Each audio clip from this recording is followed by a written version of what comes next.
और यहाँ पे बाद में सत्य का कैरेक्टर कैसे इस जगह को एस्केप करता है ये सिचुएशन देखने मिलती है। जैसे सत्य का कैरेक्टर विस्पर करता है कि यहाँ पे अंधेरा है चारों तरफ, जो कि बेसिकली दिखाता है कि कैसे यहाँ पे एब्सेंस ऑफ क्लैरिटी है। और यहाँ पे सत्य के आसपास बहुत सारी चाबियां होती है, जो कि बेसिकली बताता है कि कितने सारे पाथ्स है और कितने सारे टूल्स अवेलेबल है, इतने सारे जो रास्ते, इसकी वजह से कंफ्यूजन हो रहा है। और यहाँ पे बाद में सत्य का कैरेक्टर अपने दिमाग का यूज करके, मतलब इंटेलेक्ट का यूज करके कोई भी एक चाबी उठाता है और उससे बेसिकली उस लॉक के स्क्रूज खोल देता है और उस लॉक को ही निकाल देता है। मतलब यहाँ पे लॉजिक, रीजनिंग और इंटेलेक्ट का यूज करके कैसे सच तक पहुंचा जा सकता है उसके बारे में बताया गया है, जो कि एक्चुअल में रियल लाइफ में एक तरीका है। और बाद में सत्या एक ऐसे दरवाजे पे पहुंचता है जो कि खुलता नहीं है, और यहाँ पे सत्या जो है अपने पैरों से ये वाला पोस्चर बनाता है, जिसके बाद दरवाजा तुरंत खुल जाता है। ये जो है बेसिकली तुमने कृष्णा को करते हुए देखा होगा, इसको नटवरासना बोलते हैं, जिसकी वजह से बेसिकली एक स्पिरिचुअल ऑरा बिल्ड होती है। और ये एक पार्ट है भक्ति योग का, और ये हेल्प करता है मेडिटेशन में, बेसिकली धरना और ध्यान तक पहुंचने के लिए। और यहाँ पे बाद में सत्य का कैरेक्टर एक जगह पे पहुंचता है जहाँ पे एक हाई वोल्टेज कॉइल होती है और एक सर्किट होता है, क्योंकि यहाँ पे सत्या इनर वर्ल्ड यानी कि अंदर की दुनिया से बाहर निकलने की कोशिश कर रहा है। तो ये जो कॉइल है वो बेसिकली रिप्रेजेंट करती है हमारी कुंडलिनी शक्ति को, जो कि एक फॉर्म ऑफ एनर्जी है जिसके अंदर इतना ही हाई वोल्टेज का करंट होता है। और बाद में सत्य उस सर्किट को तोड़ देता है,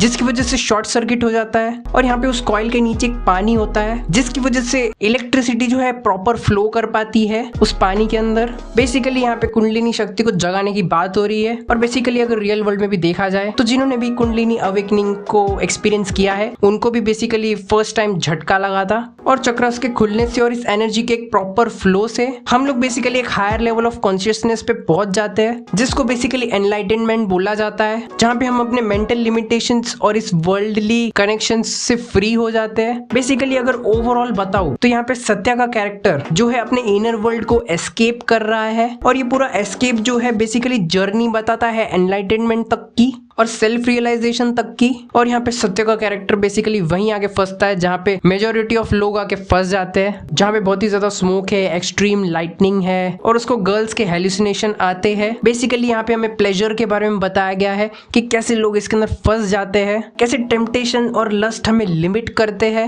एनलाइटमेंट तक पहुंचने से रोकते हैं। और जैसे सत्या बेसिकली अपना पाव रखता है उन गर्ल्स की हेलुसिनेशन की तरफ, मतलब जैसे वो प्लेजर की तरफ जाने की कोशिश करता है, उसके आगे जो दरवाजा होता है वो बंद हो जाता है, और जैसे ही वो अपने पाथ पे रहता है वो दरवाजा खुला रहता है, जो कि बेसिकली दिखाता है कि तुम्हें अपने पाथ पर ही रहना है और ऐसे टेम्पटेशन और लस्ट और प्लेजर के चक्कर में डिस्ट्रैक्ट नहीं होना है।